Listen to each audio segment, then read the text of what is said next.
Hey everyone, and welcome. Today, we are going to crack the code on some of those reasoning questions that always pop up in competitive exams like the SSC. You know the ones. They can look super intimidating at first. But the secret? It's always about finding the hidden pattern. Once you see it, the whole problem just clicks. So let's kick things off with a classic example. Okay, take a look at this. At first glance, the connection isn't obvious at all, right? If 21 somehow becomes 66 and 32 becomes 99, then what on earth does 45 become? Do you think you could solve it in, say, under 10 seconds? Hey, don't worry if not, because by the end of this, I promise you, you'll be able to. So, here's our game plan for today. First, we're going to decode that number pattern we just looked at. Then, we'll jump into some of those tricky alphabet games. After that, we'll tackle visual logic, and we'll wrap it all up with a toolkit of essential exam tips to make sure everything we've learned really sticks. All right, let's dive right into our first section, decoding number patterns. It's time to break down that first puzzle and show you the simple math that's holding it all together. So, how do we figure this out? Well, let's start with that first pair, 21 and 66. What if we just try multiplying? Let's see, 21 times 3, that's 63. That's really close to 66. What's the difference? It's just 3. So maybe the pattern is multiply by 3, then add 3. Let's check it with the next pair to be sure. Does it work for 32 and 99? Okay, 32 times 3 is 96.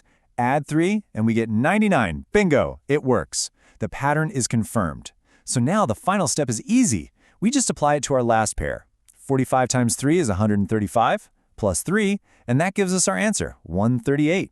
And here's the absolute golden rule, you guys. Before you start thinking about complicated squares or cubes or anything crazy, always check for the simplest patterns first. Why? Well, these questions are designed to test your speed and your logic, not how advanced your math skills are. Starting simple is almost always the fastest way to get to the right answer. Now, let's see how that same idea, finding a simple pattern underneath, applies somewhere else. We're moving on to alphabet games. And you know what? The secret is exactly the same. You have to stop seeing the complexity and start looking for the numbers hidden right underneath. Here we go. Here is our next challenge. DHJ is related to AEG in some way. We have to figure out that relationship and then just apply the same logic to EKQ. I know, it looks totally abstract, but trust me, it is just another number pattern in disguise. The key, whenever you see letters like this, is to assign each letter its position in the alphabet. So D is the 4th letter, H is the 8th, and J is the 10th. Okay, now let's look at the second set of letters. A is the 1st, E is the 5th, and G is the 7th. You see it yet? The pattern is starting to emerge, isn't it? To get from D to A, we're going from 4 to 1. That's a drop of 3. What about H to E? That's 8 to 5, also a drop of 3. And from J to G, that's 10 to 7, and you guessed it, it is -3 again. The hidden logic is just a simple -3 shift. So now that we've cracked the code, let's apply this rule with confidence. E is the 5th letter, 5 minus 3 is 2, and the second letter is B. K is the 11th letter, 11 minus 3 is 8, which is H. And finally, Q is the 17th letter, 17 minus 3 is 14, and that gives us N. So our answer is BHN. See, it's pretty simple once you converted all the numbers. All right, so we've tackled numbers, we've tackled letters. Now for our final category, mastering visual logic.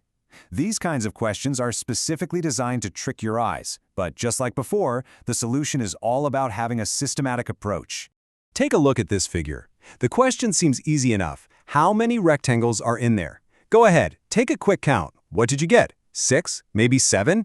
It is so easy to miss a few if you don't have a solid method. The trick to not making mistakes here is to be methodical. Our brains just tend to jump around randomly, and that's exactly why we miss things. So we have to impose a system. Start by counting only the smallest individual rectangles. Once you've got that number, then you start looking for rectangles that are made by combining 2 of those blocks. After that, 3 blocks. And finally, and this is the one people always forget, you count the big one, the entire figure itself. So, if we actually apply that system to our figure, counting the singles, then the pairs, then the triples, and finally that overall shape, we find the actual answer isn't 6 or 7, it's 9. See?